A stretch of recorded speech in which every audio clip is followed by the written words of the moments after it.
chairing the session is Eric Wearne. He's a professor at Kennesaw State University, and I think he's the most prominent hybrid homeschool scholar out there. And I believe he coined the term hybrid homeschooling. So good to have him chairing this session. And on the panel with Eric is Beau Dollins. He is a hybrid homeschool founder and also a leader of hybrid homeschools in Texas. And then we also have Kerry McDonald, who is senior fellow at the Foundation for Economic Education. And of course, she covers issues in homeschooling extensively and writes about them all the time. Love reading her articles. And our final panelist is Olga Romero. She's a principal of the Dallas Hybrid Preparatory Homeschool. It's a hybrid school that operates under the Dallas Public School District. So that's pretty interesting. I think it's the only one of its kind in the country. So looking forward to hearing from all of you. Eric, I'll turn things over to you. All right, thank you, Dan. So at Kennesaw State, I'm also the director of something called the National Hybrid Schools Project. So we do research and other writing and convening of hybrid schools from around the country. About 10 years ago or so, my wife and I helped start up a high school program at an existing hybrid school. And since then, I would run into people who would say, yeah, well, I know I've heard of a school like this, or I would love to go to a school like that. So I started writing about them a little bit because no one else was, and things have kind of gone from there. But I think it's probably important to start this session with some definitions of what we mean by hybrid schools or hybrid homeschools. With all the models we'll talk about today, there's a ton of gray area and overlap. But if you said you worked with a hybrid school, say 10 years ago or 12 years ago, you probably meant that you worked with some kind of online-ish school, right? We're not talking about that completely today. During COVID, a lot of schools did something that they called hybrid schooling, which meant something like there was a classroom full of, kind of what we're doing now. There's a classroom full of kids doing class and a bunch of other kids watching from home. We're not talking about that either, right? The hybrid schools that I usually work with have two main characteristics. They meet physically in a school-looking environment, less than 5 full days per week, usually 2 or 3. And then the school drives or provides most or all of the curriculum. So these are more formal arrangements than homeschool co-ops maybe, and they're not necessarily collections of a la carte classes, although some of these schools might offer a la carte classes to kids. So I'll just offer a couple of reasons why I think these schools are interesting developments in the school choice world, and then we'll hear from our much better panelists. So first, I think these are really interesting because they're an entree into school choice for kind of the broader middle class. Kelly talked about this a little bit last session. So we know school choice is typically geared in this country to 2 groups, right? High-income people who can move where they want or pay tuition, and low-income people who we direct programs to or who live in places where we tend to put charter schools. But this leaves out a really large number of families, right? Everyone in between those two, people who can't pay tuition, but especially for multiple kids, but who also earn too much to qualify for a lot of the school choice programs we have. So at a typical price point of about $5,000 per year, that puts these schools into the reach of a lot more families. A side benefit of this is that it helps build a much bigger political constituency for school choice in general, right? Just by having more people actually practicing choice and being attached to different schools. And second, I think these are great examples of civil society coming together. So whatever an individual hybrid school's origin story is, as a homeschool co-op that grew, that's kind of how our school started, as a ministry of a church, as a product of a network that went around to plant schools. Just the personnel arrangements of these schools make it necessary for families to be a lot more engaged on a day-to-day basis with their kids' schooling. They tend to have fewer full-time employees. Most of the schools have maybe 1 full-time employee or just a couple, you know, the director and then maybe some admin. But most of the teachers in most of these versions tend to be very part-time adjunct kind of operators. So that requires the school community to be more involved in just helping the school operate, right? So by operating this way, the schools also avoid a lot of the political fights that might come with starting up something like a charter school. And they avoid the much heavier financial lift that comes with starting up a 5-day full-time private school, right? So at a time when people are turning against just about every American institution, I think it's an interesting and maybe healthy thing that people are building other newer, smaller ones that they're attached to, and they're trying to support, right? So just to discuss these schools from more practical perspectives, we have Beau Dollins from Second Baptist, Olga Romero from Dallas Hybrid Prep in Dallas, Texas, and Kerry McDonald from the Foundation for Economic Education. And so Beau represents probably the most common version of these schools now, which is a private religious school. So why don't we start with Beau and have him talk about Second Baptist? Yeah, so interesting. Thank you for having us. We're excited to be here, and welcome to the party. University Model Schools particularly have been an institution really for 30 years, and they really grew out of kind of homeschool co-ops and these things, and the desire, the need to formalize. So for us on our side, we're very excited about alternative education platforms and conversations and things, because it's something that we've been very passionate about for a number of years. My wife and I did start a school, a University Model School, about 11 years ago. We've been involved in kind of the movement, I would say, for 15 of the 30 years. And I didn't start out to desire to be in education in any way, by the way. I was a business owner, primarily in human capital management. So when I think of regulators, I'm dealing with the IRS, Department of Labor, DC all day. And so to kind of be morphed into education as an outcome of really this calling is somewhat unique. Because I didn't start out but to be here. So it's interesting. So my wife and I started the school, and we were building it like a traditional University Model School where our kids were on campus a couple days a week. They're at home with us a few days a week.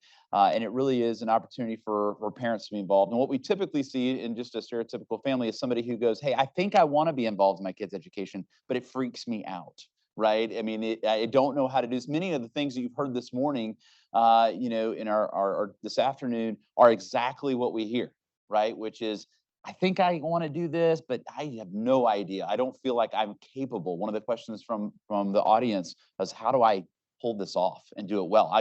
Maybe I can teach first grade, but can I really teach calculus? When I get to high school, how am I going to make this journey? And so University Model School allows for us to really come alongside families, and they're all different socioeconomic levels, race, all sorts of things. And as you look at it, our model being totally privately funded, no access to necessarily other dollars, is about 25% to a third of a traditional private school model. So from a cost perspective, it is far more accessible private education than what you might stereotypically see in a 5-day environment. And so because of that, where our ability to really allow access to additional school models has greatly grown. I think as we really look at it at Second Baptist, as we started a school 11 years ago, and then in the fall, our story, I'll tell you real quick, in the fall of 2020, Second Baptist is a very large church in Houston, Texas, 88,000 members. Across 6 campuses. And they've had a traditional 5-day school there for 75 years.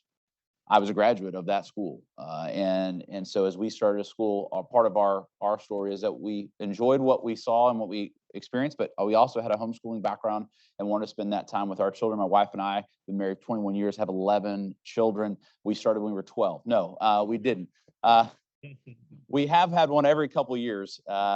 For the last 18 or so, with a set of twins in there somewhere.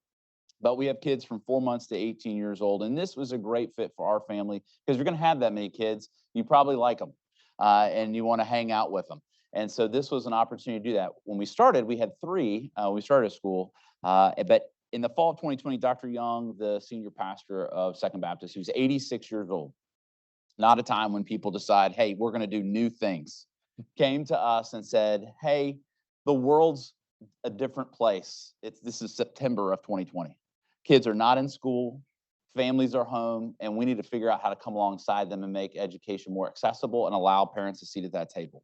And so would you help us do it? And so our school became Second Baptist, and since then we've opened 3 more campuses, opening 2 more next year. And really we're seeing thousands of kids come into our model. And as I work with University Model Schools International as a director for them, also, we're seeing most of these schools are growing at incredible rates. And it really is not because we're doing anything special. Our educational outcomes are phenomenal because we're a little bit different than a lot of private schools that, if you're a great private school, you admit the top 85%. So that way you make sure you graduate the top 85%. In our model, we're saying we don't really have to be concerned about that because the most vested person in this child's life is involved in not just purveying knowledge, but also wisdom. And I think that's the exciting thing about micro schools, because you're bringing these relationships back into focus, because we look at education, as I've researched this and somehow spent a lot more time than I ever anticipated in this reality. The schools have morphed, over the last 150 years into really warehousing workers' children at some point, right? And so to transfer those relationships either back to the home or provide venues for the home to be more involved, because we've ended up oftentimes in a historical reality where we say, hey, we're the school, generically, we're going to take care of everything. But when it doesn't go well, who do we blame? We blame money, and we blame parents, even though they didn't have a seat at the table. And so transferring these relationships back is something we're very passionate about, to both families or other vested people in their lives who know them in a personal way and can help guide this educational journey for them. Great. Well, why don't we then go on to Olga, because Olga also operates a hybrid school, but her hybrid school is actually a creature of the Dallas Independent School District, so very different from Beau's. It is. Thank you very much, and thank you, everybody. My name is Olga Romero, and for us to understand the hybrid model at Dallas ISD, we got to understand a little bit of the history and why it happened. So before the pandemic, Dr. Michael Hinojosa, does anybody know him? Yeah, he's very cool. He retired recently, and now we have Dr. Stephanie Elizalde as our superintendent. He had a vision of building a district of innovation. And a district of innovation came because there was a need for recapture, right? I'm on the other side of micro schools, of homeschool and private schools, right? And we're not the enemy, we're friends, right? We're friends. We work together because we want to serve kids. At the end, it's about serving kids, all kids, and all the needs, and how do we address changes that are happening right now in our society. So Dr. Hinojosa had the vision of creating a hybrid school well before the pandemic hit. But guess what? The pandemic did hit, and it did push this model forward. So we started with 75 students. Very similar, right? Homeschool. 75 students. It was 100% founded and paid for by Dallas ISD. Public education, 100%. The school was started with a 50-50 model, and we're still a 50-50 model. And I think there was a question about equity and a question about accessibility. Our school is 50-50%. That means 50% of our kids are from low socioeconomic backgrounds and 50% are not. I just want to clarify that when we say that 50% is not from low socioeconomic, it doesn't mean that they're rich. Okay. Professionals working, doing a lot of things, right? That just don't qualify for free lunch. That's what it is. So we have a 50-50 model where our kids go, they apply for the school as a choice school, and there's a lottery. So I don't get, like, we don't choose our kids choose us, right? And the lottery happens, right? So then it came to the point where we were asking ourselves, why is this school model working for our school, for our kids? And what we noticed is that our kids needed a different model of learning. Our parents needed a different model of learning. What we saw is that we had a different generation of parents. We keep thinking about the way that we learned. We keep modeling and practicing and modeling services for a generation that is no longer there. My parents are the new millennials that work from home. My parents are the new flexible workers that are in their house certain days a week, and certain days a week they're not. I also have parents that have grandma taking care of their kids. I also have parents that are working full-time, supporting those families. It is very similar to those models that you're serving, right? One of the things that make us very different is that our kids go to our school. They attend our campus twice a week, 3 times a week. They're learning from home. And they are working in a synchronous and synchronous model just to support their achievement. As of if anybody knows about Texas accountability, we take the STAR test. Accountability, even though we don't love it, we got to live with it, right? It is the way of the world. And our school outperformed schools that had been in business for 30 years. And it is an extraordinary effort of families, getting them together, working with them, creating parent academies, having our teachers and train into the new technologies, ensuring that they don't bore the kids, that we have engagement in our lessons, that we have high expectations, project-based learning, that we have blended learning, and that they understand that we can't be in a Zoom for 8 hours. Not practical. Yeah. Seated time is not learning time. Seated time is not learning time. And it's important to understand that flexibility. And also my parents want to go on Wednesdays to the museum, and they want to take their kids to the zoo, and they want to be able to do assignments at 8 p.m. And that's what we give those families. We give them that flexibility within a system that might not be as flexible as we want. So our goal at Dallas Hybrid Prep is to provide our kids that flexibility, those families that are looking for that. And I'm going to tell you, there was a question about special education. 100% of my autistic kids passed the STAR test. And I'm not saying that STAR is the biggest benchmark, like the all to be all, right? But I'm saying that they are performing at Dallas Hybrid Prep. You know why? Because they come to our school, they socialize, they work together, they work in projects, and then 3 times a week, they can be at home. They can be safe, what they feel when they feel safe. And you don't have to be autistic. There are kids that just need a break. They just need that space. They just need that privacy, and they work from home, and they work very well. And then you empower the parents to tell us and give us feedback on what do you need? What do you want? What is your expectation? What is your dream for a school? To the point that right now we are serving 3rd to 8th grade, and they're already asking for a high school. Where are our kids going to go after this? Where are we going to take them?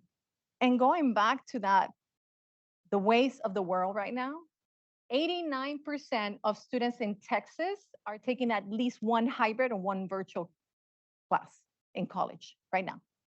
89%. This is data that exists right there. 89%. So are we really creating college-ready kids? Are we building them? Are we equipping them, right? Are we building that pathway for success? If we don't understand that those are the ways of the world now, not the future, I keep hearing preparing them for the jobs that don't exist now. They exist right now. They are you and me. You and me work sometimes from home. Sometimes we work in our offices. Sometimes we answer emails at 10 p.m. When you're working at 10 p.m., you're hybrid. You are hybrid. You are working from home. Don't do that. Don't do that. Don't do that. But I'm just saying, this is the hybrid. It's the way of the world right now. At 10 p.m., you're answering emails. You're working from home. You are hybrid. And this is the way of the world now, where our kids, it's true. Our kids they need to be ready for that.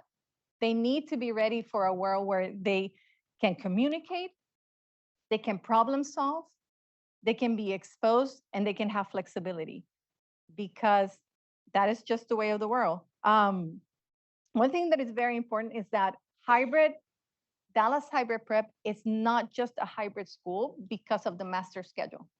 I want to make that clear. Our hybrid school is hybrid in every way. Our furniture moves around. I have bought furniture that is specifically for kids that cannot just stay still, non-traditional learning. Do you understand what I'm saying, right? It's a different way of learning. And we did the research, we did I'm talking about a tremendous work together that the great team at Dallas ISD came about together. We thought about the furniture. We talked about the master schedule. We talked about teachers. mentality, growth mindset, that whole training of not only are they good in technology, but do they have the growth mindset to make mistakes and be safe and be wrong? Be able to be wrong and recuperate. And what's your grit level? And how do you come back from that failure? And how do you move forward? So those are the elements that have made us very successful. At this point right now, we started, and I'm sorry I didn't say this before. We started 4th, 5th, and 6th grade, 75 students. We are now 3rd to 8th grade, 150 kids, and I have a waiting list that might be for a year for them to get in. So if you are in a traditional learning model, I encourage you to look at this model. We are now helping schools around the country. We are part of the Learning Accelerator, in which we are having conversations with schools from Milwaukee, from Atlanta, from California, just to embrace what's the new thing that is not new. It's not new, right? It's not new, but it's needed. And it's important that we acknowledge it. Great. Thank you, Olga. So I have some questions, but before I get to them, Kerry, what are your thoughts on all of this? It is so great to be with you all, to see so many friendly faces and so much interest, and to have you all come to me. I live just down the road here in Cambridge, so thrilled that this is happening here. I think as Olga and Beau have both said, and Eric as well, of course, knows, this is not new. What's new is that the larger public has for the first time discovered what homeschoolers have long known.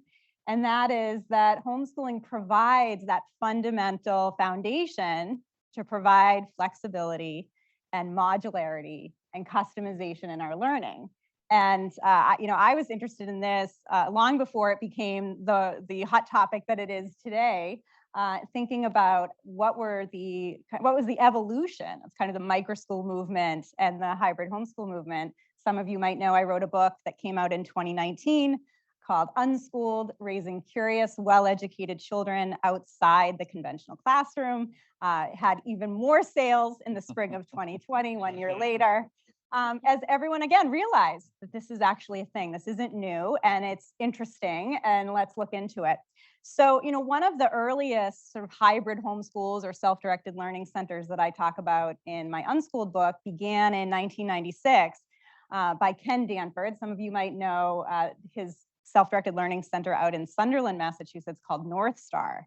And at the time, Ken had been working as a public middle school social studies teacher, becoming increasingly disillusioned by what he was seeing in the classroom.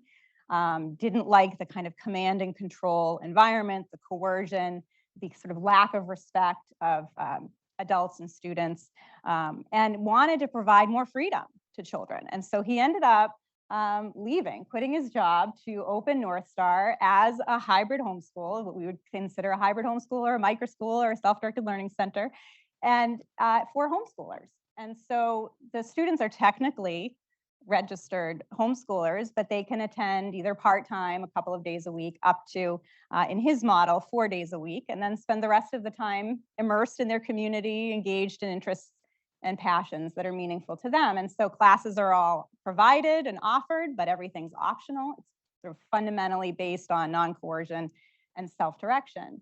And that program was so successful and so popular that he ended up teaming up with his colleague, Joel Hammond, who had created a similar program down in Princeton, New Jersey, called the Princeton Learning Collaborative, to create Liberated Learners, which was, again, one of these early networks of microschools that others have sort of followed. Wildflower Montessori came in shortly after, and of course, Prenda, and now we have, Great Hearts and ASU Prep Digital and everyone that's here doing this. But this was something that really started back then.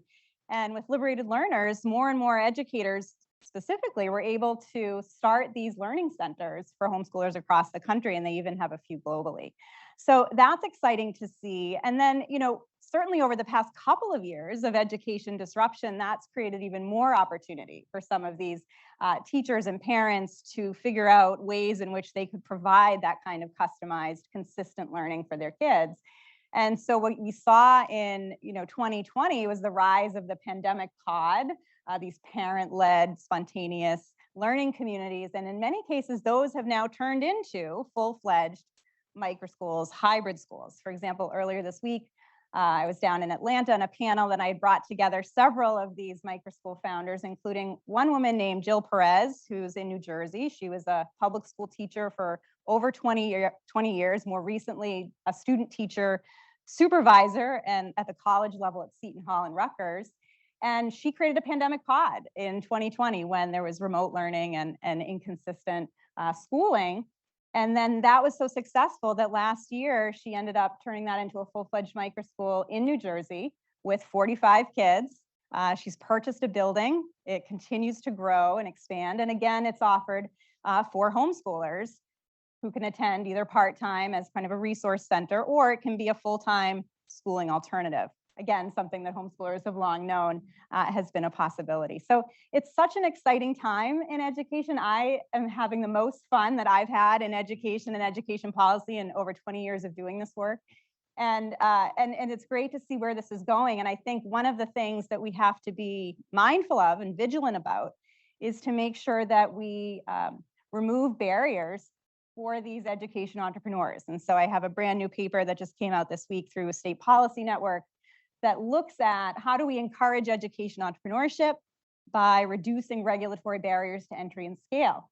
And it looks at things like deregulation and loosening zoning laws, which I'm sure many of you in this room can appreciate as a constant headache for you as you try to build and grow. It looks at things like making it easier to start a private school in some areas, if that's difficult. It also looks at expanding homeschooling freedoms, because we know that a lot of these experimental models emerge from groups of parents spontaneously getting together to solve a problem for their family and have their kids be learning in the environment that they want for them. So I think we do need to still be focused on how to reduce those regulatory hoops and make it easier for education entrepreneurship to flourish. Yeah, great. Thank you. So my first question is one that I have been dealing with for a long time. 6 or 7 years ago, I would say if I went to one of these schools, 2/3 or 3/4 of the kids or the families would be former full-time homeschoolers. Now that's changed a little bit, but I can still go to one school and the principal will tell me, no, we're a collection of homeschoolers that comes together to do school. And then I can go visit an identical looking school and they'll say, we are absolutely not homeschoolers, we're a private school. So Olga and Beau, to what extent would your families, is this homeschooling? My answer usually is kind of, right? So to what extent would your families consider themselves to be involved in homeschooling? I'll go first. So as somebody who was homeschooled in the 80s, when I'm not sure it was legal totally, prior to the Leaper case in Texas, you know, I would say, we would say at our school, if you ask our families, are you homeschoolers? They would say, no, we go to Second Baptist. That's what they would say. Now, it's a unique reality because on the other side of the coin, as somebody who grew up, I fully understand what homeschooling is, where you're like, hey, mom's got to pick all the curriculum and we have to do everything on our own. And we were like starting a homeschool group at the time was this revolutionary concept. And so, you know, we were at the doctor's office a lot when we go to the grocery store at Wednesday at noon, you know. So, you know, there's all of these things that were happening. So I think people would say, what is their presupposition or previous background experience would influence whether or not they'd say they're a homeschool or not, right? If you went to 5-day traditional school your entire life, and this is a revolutionary concept, well, you probably go, well, yeah, I mean, it's just homeschooling. This is something different. But when you look at the core of what homeschooling traditionally has been, which is you by yourself figuring it out, very little to no support system outside of maybe a conference you go to somewhere, it isn't, because of the infrastructure that really the hybrid or micro school, you know, in our world, the university model school particularly, is required to bring to the table.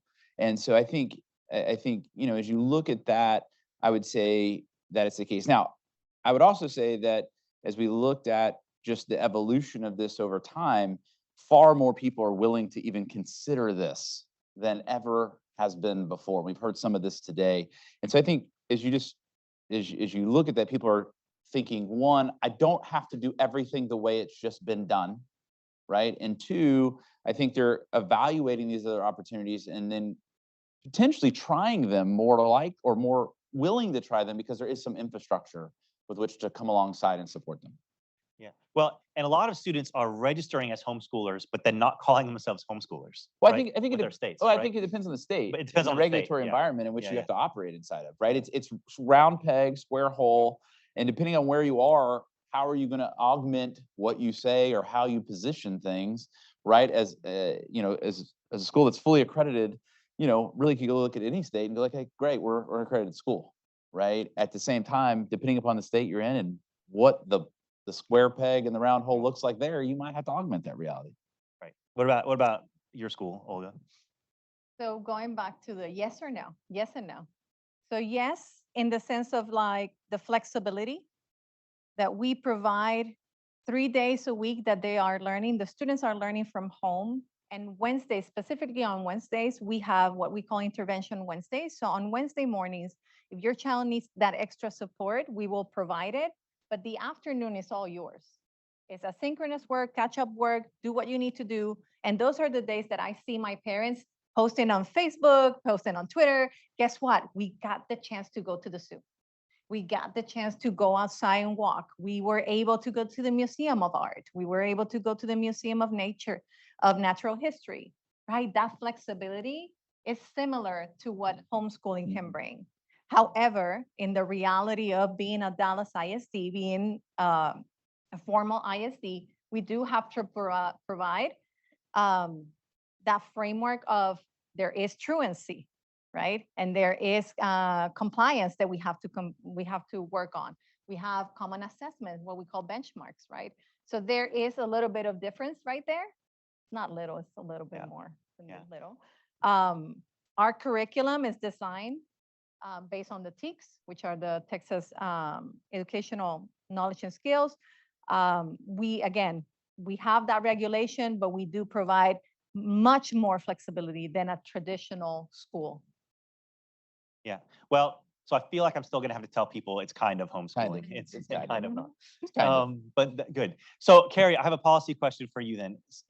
We've seen some conflict with these schools in different states in the past, partially because state legislators and agencies just don't know what to do with them. They don't know how to think of them. Often they've been able to just kind of muddle through things because these hybrid schools are so thin on the ground and they can be homeschools when they need to and not when they need to not be. But they're more on the radar than they were 3 years ago, and there's more of them than there were 3 years ago. So how states are trying to regulate these things or to encourage them, but it's hard to do in good ways, right? So, for example, a lot of students around the country, like we just said, fall under their state's homeschool laws, so which can bring complications. So how do you see these schools fitting into the bigger school choice universe? But really, how should states, and especially states who are friendly to these operations, kind of deal with them? Right. I mean, I think we need to be supporting a culture of permissionless innovation. That has to be sort of the primary priority, is that we're encouraging entrepreneurship and experimentation and decentralized bottom-up learning solutions, which are exactly what these hybrid homeschools are, these micro schools and these pods and other kinds of co-learning communities. So that is part of it. How do we do that? And I think a lot of that comes from the work of people in this room to sort of point out the stories of the entrepreneurs that are doing these things, the parents and teachers that have created hybrid schools and micro schools, and help people to realize that this is not just sort of a blip in terms of education disruption over the past couple of years. It's a trend that's been building for decades and is really now just set to take off. And so we have to, again, remove those hurdles and those barriers in any way possible. So deregulation would be a key piece of it, certainly in the homeschooling community in particular, continuing that path of making it easier to homeschool. And then some of the other recommendations that I mentioned too, we could limit or loosen childcare licensing laws. I think, again, some of you in this room have got ensnared in childcare licensing laws and have to do diaper changing for your micro school and your hybrid school, even though you're working with 10-year-olds. So there's a lot that can be done, I think, again, from this sort of deregulatory strategy.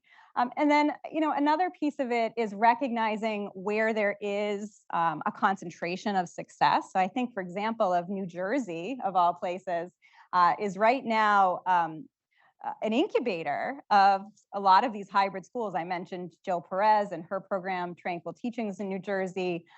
There are several other of these hybrid schools that have emerged there. And one hypothesis of why they are sprouting in New Jersey is because homeschool regulations are very not restrictive. It's one of the least restrictive homeschooling states in the country. And so it's very easy to homeschool. It's sort of a default position for parents. And then it enables this entrepreneurship and innovation to flourish. I think some other things that we can do outside of the policy sphere are supporting school founders, supporting these parents and educators and entrepreneurs. We can do that through networks like Dollins and the National Microschooling Center. We can do that through the Vela Education Fund, and Meredith will talk more about that tomorrow, that really supports these founders in their efforts. And just really thinking about how we can encourage the growth of these programs. And if you have not yet met Elise Marcelino, I don't know where she is in the room, but Elise runs a program, an incubator program in Mississippi through Empower Mississippi called Embark.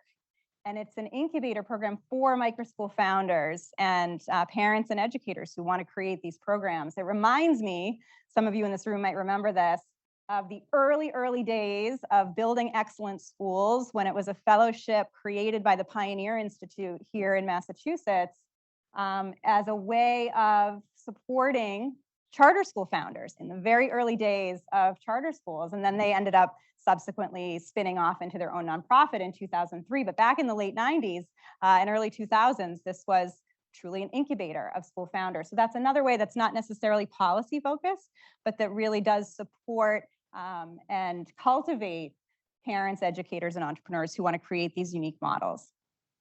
Yeah, it seems to me like these things like Vela and these other ones you mentioned are helpful. I've surveyed these as outside groups. So I've surveyed schools about what kind of policy help they would like, and they tend to say, we don't want any help, just don't mess with us, right? So that's kind of the defensive stuff seems to be a little bit more helpful. We passed a learning pods law in Georgia last year that turned out, I won't waste time on the story, maybe later, that turned out to be helpful to rescue a couple of schools from getting shut down by their local county fire marshal for a variety of things. But so before we go to audience and internet questions, I just have one more that I want to ask Beau or any of you. I think, so I see sort of this new institution building as one really interesting aspect of these schools. I think of all the hybrid schools that I've come across, and none of them are meant to be sort of these temporary pod, like let's solve this problem and get through it and then we'll move on to something else. They tend to be meant to be lasting institutions that go on past whenever the founders' kids live or graduate, not live. Sorry. They might never graduate. So yeah. So right. So as people keep losing trust in all the institutions we have, I'm interested in these new ones that people are starting up. So your school in particular has grown a lot over time. So can you speak to this kind of institution building aspect of these schools? Yeah, I think one of the things, and this maybe because of the business background, when we look at the technical definition of a disruptive model and the way people solve that, sometimes I've heard, micro school, hybrid schools being, aligned to a disruptive educational model, right? And something that's overthrowing a inherent incumbent.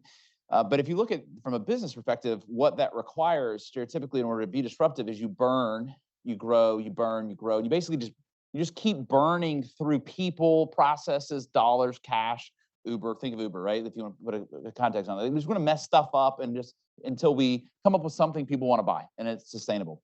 Well, that works in business potentially. Okay, I lost a customer, so sorry. In education, we're talking about kids, so we really don't have the margin to go, I'm just going to burn through experiments and hope they make it, right? So in our model, we really have to look at that, and as we grow through that, we have to be, I think, we have to be really clear about who we are. And I think that's the delta is, you can sell against something, which I think a lot of people do in order to garner favor or let people fill in. If you look at sales psychology, it's if I just say I'm not that, then they'll fill in what they want me to be. And they might like it, they may not.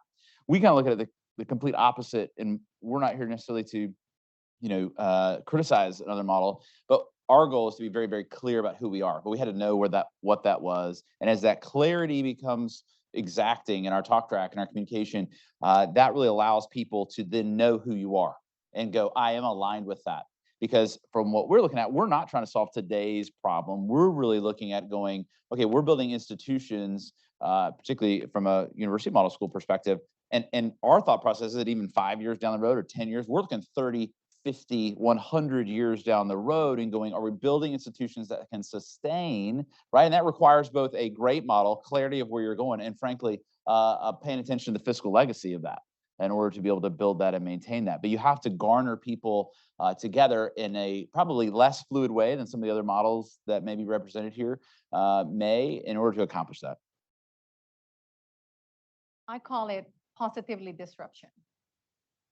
And it has to move towards that model where you create a system where it's sustainable, but at the same time being able to burn without having the kids suffer from it. Yeah.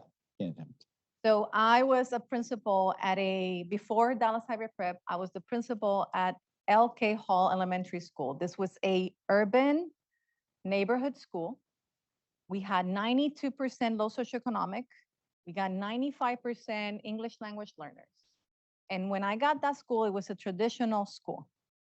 Neighborhood school, everybody walked think about that school where everybody walks in. They walk from the neighborhood. Grandma went there, mom went there, everybody went there. When I got to the school, it was the number 50 out of 200 schools. When I got there, I saw that it was not sustainable the way that we were teaching there. And through a lot of work and consensus and working with parents in the neighborhood, we transformed that school into a personalized learning academy. And we went from number 50 to number 5 in 2 years. Together, not me, it's not only me, right? It's the community, everybody.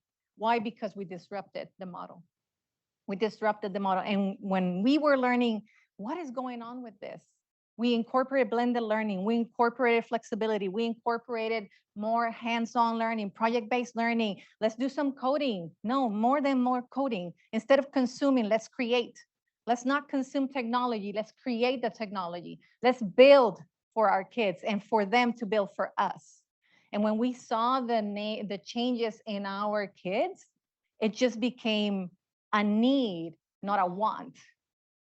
And that's where Dr. Hinojosa called me and said, hey, we have this thing that we're going to pilot. And I think you'll be great for it. And let me tell you, it was scary. So I can completely understand being an entrepreneur and building a school from nothing. We had no building. We had, nothing, no curriculum. It was from nothing. And together, an extraordinary group of 6 people. Do you relate to this? 6 people came together with the help of fantastic parents, great leadership, and a lot of work in the policy area. We were able to open this school. And I strongly believe that this is the way of now. I strongly believe in that. So those of you that are building policy, those of you that are writing policy, that are talk to the kids, talk to those parents, talk to the kids. We forget about the kids. We forget about them and how are they learning. You have an idea, but you know that kids can do it. Empower them. And that's where, if you ask them, if you give them voice and choice and agency, listen, agency is where the difference is. When we gave those kids at LK Hall the agency to build their school of their dreams, that's when we became 5th. I was not happy about 5th, by the way, number 1. But I'm very proud of that work from the kids, from the teachers, from the community. And now at Dallas Hybrid Prep has become a staple in Dallas ISD. And we know that Dallas ISD is that home for that type of model now. And it's not going anywhere. Okay, we've got just over 10 minutes. If there are audience questions or internet questions.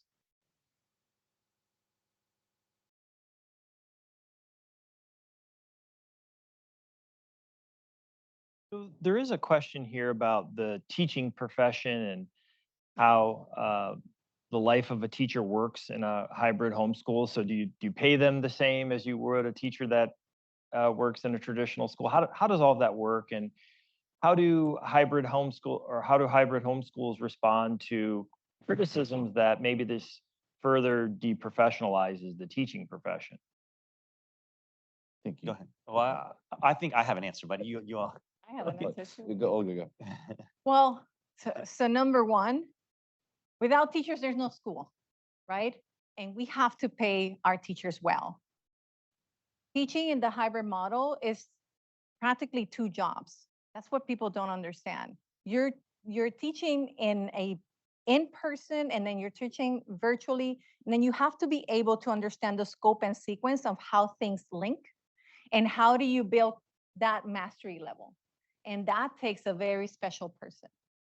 At hybrid, the Dallas ISD has a framework called the Teacher Excellence Initiative. And teachers at Dallas ISD can earn up to 6 figures. I don't know if you guys know that. Our teachers can earn $100,000 at Dallas ISD.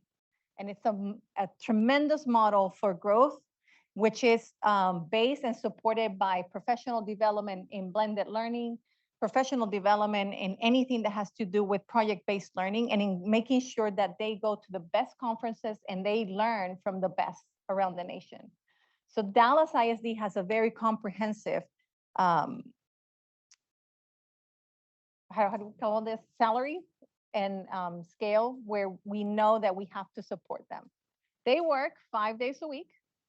We do have a flexible schedule where on Wednesdays afternoon, we have professional development and we have collaboration teams so that we can ensure that the curriculum is standing well and that we're moving forward. Can I Yeah. just add? Yeah, I would just say that the hybrid school, micro school, pod model provides that freedom and flexibility for teachers in the same way that it provides that for parents and for learners. I'll go back to my example of Jill Perez down in New Jersey. She was able to recruit several teachers to her micro school from the New York City public schools because they were burnt out and dissatisfied with ongoing COVID policies in the schools. And so she said, I can't pay them as much as they're making in the public school district, but they were thrilled to be able to have that freedom, flexibility, creative expression that's so often lost in conventional classrooms. Yeah, I mean, you all have seen my phone has not been in my hands this whole time, but this question is well set up because my center just this morning put out a paper on a survey that we did of hybrid school teachers around the country. And I mean, it's really interesting, right? They do get paid less than probably their counterparts do, partially as a function of the fact that they're so part-time. They're very adjunct. They're coming in to teach a few hours a day, a couple days a week. So we'll end up with, maybe anecdotally, a typical teacher would be someone who was a full-time teacher for a few years, but then maybe started having children and didn't want to work 50 hours a week anymore. So she stays home, but she goes in and teaches on the days that her kids are at school. That's a pretty common profile of a hybrid school teacher. We find that they're very satisfied with their jobs, which may be a little different than other teacher surveys I have seen. They like the culture and the environment of the schools that they're in. So if you want to look it up, it's on our website. And I'll just add, I think there's a unique opportunity where you do see people who are very committed to what they're doing, but we also have the opportunity to have people who would never be school teachers teach. Yeah. I have a medical doctor teaching AP biology. I have multiple lawyers teaching writing and in humanities and debate and these things that I mean, they work in firms making well into the six figures, but they go, hey, man, it would be so fun to come hang out with kids and teach the thing they're most passionate about, the thing they've dedicated their life to a couple hours a day, 3 days a week. So I think there's while we make a reality, there is a reality of the teaching profession. I think if you're the true definition of mastery is doing, right? And being able to communicate about it. And so if you're able to do that, then whether you got a teaching certificate or you passed a set of standards that were set up at some point in time for a model that frankly we're not in, I think there's some other opportunities to look at alternative teachers who are very passionate and exciting and bring real world experience to the classroom or to these students that is very unique in a model like ours. We've been talking about ways to do that for a very long time through really convoluted certification exemptions and things like that. But hybrid schools are actually able to pull those kind of people in.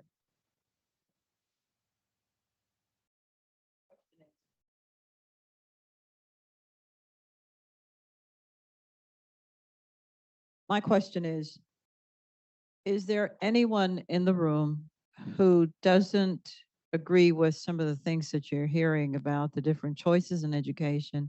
And can you tell us why? No judgment, just want to hear why.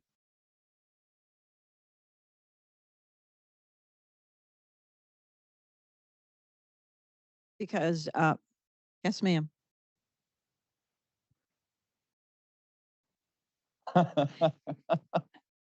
I don't disagree, but there is something that's just like tickling in the back of my brain about all this stuff. And I've been involved with like online learning and stuff for a really long time. And it's about bridging differences among communities, among people, among families. And public school systems, for all of their failings, often serve as the place where people come together despite their being from different backgrounds. And so it's not a disagreement, it's just a little bit of a tiny bit of a worry about where this all leads us in terms of further polarization of people sort of retreating into their pods of people who think like them, look like them, act like them. And I'd love to hear folks talk about that a little bit more because it's just something that worries me. Kerry, do you have a response? I would say, I think one of the instigators, I would argue, for our growing polarization and discontent is the public school system. It creates winners and losers. It sets up battles of will that you have to fight in school board rooms and in classrooms and with teachers and in your communities so that your side wins. And by decentralizing that system and giving more choice and freedom to families and education, as they have in all other areas of their lives, will actually take the temperature down. And that's what school choice and all of these kind of entrepreneurial models, I think, are able to do. I think it's an interesting question. I think, a lot of it is not just a reflection of, I think the school is merely just a reflection of what's going on in our broader society. I mean, if we look at the reality of education, as you look over the last 150, 200 years, it really was, there's a concept of universalism, right? The very Jeffersonian concept that this public school helped provide for. Right? Well, that's really faded at this point, right? I mean, I think it's part of the polarization of all things in our country. So I think, there's a reality that says, okay, are we going to fight the fight? I think excellent point, Kerry, on that. And I think, in the end of the day, are we serving kids? Are we coming alongside families? Because they're going to be different regardless. I think the question we have to ask in our broader sense is, do they know who they are and are they able to articulate that? Because I think for so long we've ended up in this polarized environment, but people are unwilling to even have the conversation, right? And so I don't know that that's necessarily happening in schools the way it has in the past. I don't know that it's happening in our colleges the way it has in the past. And so I'm looking at it going, the more we have the opportunity to purvey, just not knowledge, right? Because at the end of the day, like kids don't need us anymore, by the way. Why? Because they have Google, I mean, honestly, like Google is knowledge. You- So are we going to set up environments where we're able to purvey wisdom that allows for somebody to have a more fully rounded concept of an idea besides whatever website they're looking at? I think that's really a bigger question that isn't just about schools, but really is the one that we have to address as a society. Yeah, I think practically when you bring groups of people together from these different schools, they tend to get along pretty well too. I mean, they might look at each other's schools and think that's weird, but nobody's trying to force anybody else to adopt their curriculum. And I think that actually lowers the temperature in a lot of ways. If I could just No, you go ahead. do a quick follow-up, I think the word I would use is segregation in terms of race, because what we're finding in the inner cities is that our schools are resegregated again. And when you go out to the burbs, so polarization versus segregation. Ultimately, the question for me is the child learning? And that's what we need to fix. So that's an interesting, that's why I want to know. It's just curious, like, who has a problem with this and how can we fix it? Because, at some point in my life, I'm sure I have been a Luddite. I don't want change. And that's just the way things are, and change is a problem because, you're losing control. You got to adapt. Change means you aren't doing something right, as, some people might think. So I just want to know who's got an issue with these things.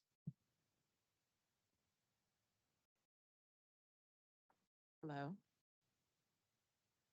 I am a former longtime teacher and I don't have an issue. So I'm going to push back on the framing of like, I don't think that it's right. But I keep going back to the question of how this scales. And I agree with you about segregation. And my long-term answer is like, as long as kids are learning. But this has been generations of Black families and brown families who've been disenfranchised in education. And I think it supposes that this would fix all of that, right? No, I think that's my question. Like, what is the support that is there for Black and brown families at scale for this to work? Because what I am hearing is exciting. And as, again, I'm honest, I would pull my nephew out and homeschool him. I would have my family in hybrid schools. I am clear about that, the dichotomy of what I would do myself and what that means for the vast majority of children. How do you scale this? And again, I'm a teacher, longtime teacher, excellent teacher, master's degree, family of teachers, and I have this privilege. So what happens when you expand this? And that's where I stand. Like, how does this really work? Because again, I've worked in charters, turnarounds, Catholic schools, and there are excellent schools, and then there are terrible ones in each one, right? And so over this many years of teaching, it's like, this is going to be the answer. And then we look up 5 years later and it's like, that wasn't quite what we thought it is. And so I'm more interested in the question of like, where are the holes? Like, where are the holes that we can work together on early on before we like jump whole hog in it, so that like, how can this be a constant learning space? Yeah, I would say that, I mean, there's hopefully many solutions and many people working on different avenues for this. I go back to entrepreneurship, and I think activating entrepreneurs in their communities and encouraging parents and educators in those communities to develop their own programs that fit with their educational philosophy, approach, and preferences. I'm sure many of you in the room are familiar with the great work of Denisha Allen and her BlackMindsMatter.net directory of more than 300 Black-owned businesses, Black-owned schools, micro schools, charter schools, private schools, learning pods, and homeschool collaboratives. That's just one example of encouraging entrepreneurship in all different areas, among all different kinds of people and groups of people to meet needs of their own communities. And she has a whole support group, kind of back to that whole idea of incubating entrepreneurs. Denisha has a whole founder support group for these school founders. It's really exciting. All right, well, I think that we've reached the end of our time. So thank you to all of the panelists and chair.